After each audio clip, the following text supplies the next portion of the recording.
ముద్దు మూడో బిడ్డ వద్దు అని అంటున్నారు కదా, అది మనకి హిందువులకే వర్తిస్తుందా?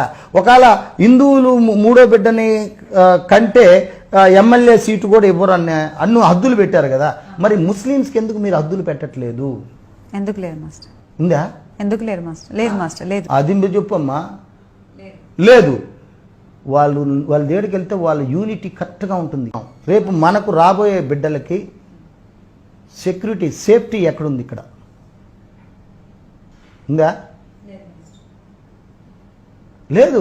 ఎందుకంటే ముస్లిమ్స్ మెజార్టీ ఎక్కువ అన్నప్పుడు ఎక్కడ ఉండాలి? అది మెజార్టీ పాకిస్తాన్లో ఉండాలి. భారతదేశంలో కూడా పాకిస్తాన్ లాగా మెజార్టీ ముస్లిమ్స్ పెరిగేటప్పుడు ఆటోమేటిక్గా హిందువుల్లో ఒక బాధ కలుగుతుంది. అప్పుడు ఏమయ్యా ఇది మా భారతదేశం అంటే బేటా మాది భారతదేశం. టెర్రరిస్టులు దిగుతారు, నరుకుతారు, మనల్ని ఊచకోత కోస్తారు. అప్పుడు మన భారతదేశంలో హిందూ తత్వం మంట గలిచిపోతుంది. రాబోయే రోజుల్లో సంక్రాంతి పండగ ఉండదు, దీపావళి ఉండదు, కార్తీక మాసం ఉండదు, వినాయక చవితి ఉండదు, ఉగాది ఉండదు. పాకిస్తాన్లో చేస్తారు వీళ్ళు సంక్రాంతి పండుగ ఒకసారి టపాసులు గాలి మనం, అదే ఇక్కడ రంజాన్ చేయొచ్చు, బక్రీద్ చేయొచ్చు. పాకిస్తాన్లో ఉందా చెప్పు? నేను ఒకటి రాసుకున్నా F2FBలో. మన భారతదేశం అంతెందు ఇది ప్రాణం లేని న్యాయ దేవత విగ్రహానికే కాదయ్యా కళ్ళకు గంతలు కట్టవలసినది. ప్రాణంతో మనిషి రూపంలో తల్లి చెల్లి అక్క అని తేడాలు లేకుండా నీచంగా ప్రవర్తిస్తున్న ఈ నర రూప రాక్షసుల్ని కోర్టు బోన్లో నించోపెట్టి భగవద్గీత మీద ప్రమాణం చేసి చెబుతున్నా, నేనంతా నిజమే చెబుతాను. అబద్ధాయ దేవత ఇట్టుంటుంది పాపం, ఇట్లా పట్టుకొని గొడ్డవాడు గట్టుంటారు, ఆమెకి ఏం తెలుసు? ప్రాణం ఉన్న జడ్జికి అన్నీ చూస్తూ ఉంటాడు, సాక్ష్యం ఇక్కడ లేదు, ఇదేం తప్పు చేయలేదని నాకు అనిపించింది, పో నీకు ఉరి ఏం లేదు పో.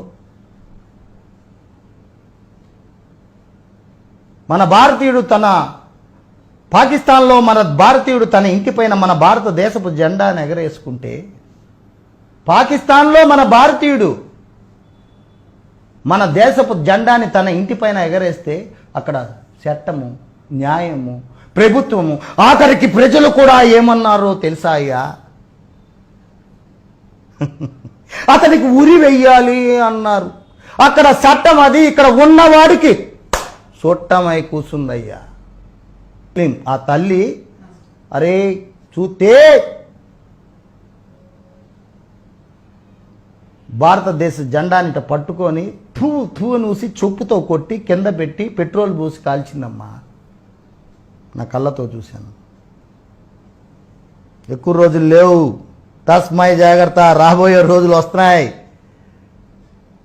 మన ముస్లిం సోదరులతో కూడా నేను ఇదే చెప్తున్నాను, మనం ఇక్కడ ఉప్పు తిన్నాం, మన భరతమాత గుండెలు తొక్కుతున్నాం, మన భరతమాత పొట్ట మీద బ్రతుకుతున్నాం, ఆమె పెట్టిన భిక్ష తింటున్నాం. 12 నదులు జీవనదులు, గంగా, యమున, కావేరి, కృష్ణ, గోదావరి, ఈ నీరంతా మనం తాగుతున్నాం. కానీ మన తల్లి రొమ్మునే పొడుస్తున్నాం, గుద్దుతున్నాం. వద్దు. రాబోయే రోజుల్లో హిందువులు కనుమరుగు అవుతారు. ఇది మన భారతదేశం కనుక చెప్తున్నాను, నేను హిందువుగా చెప్తున్నాను, ముస్లిం సోదరులకు కూడా నేను అదే చెప్తున్నాను. ఇంతవరకు మనకు తెలియదు.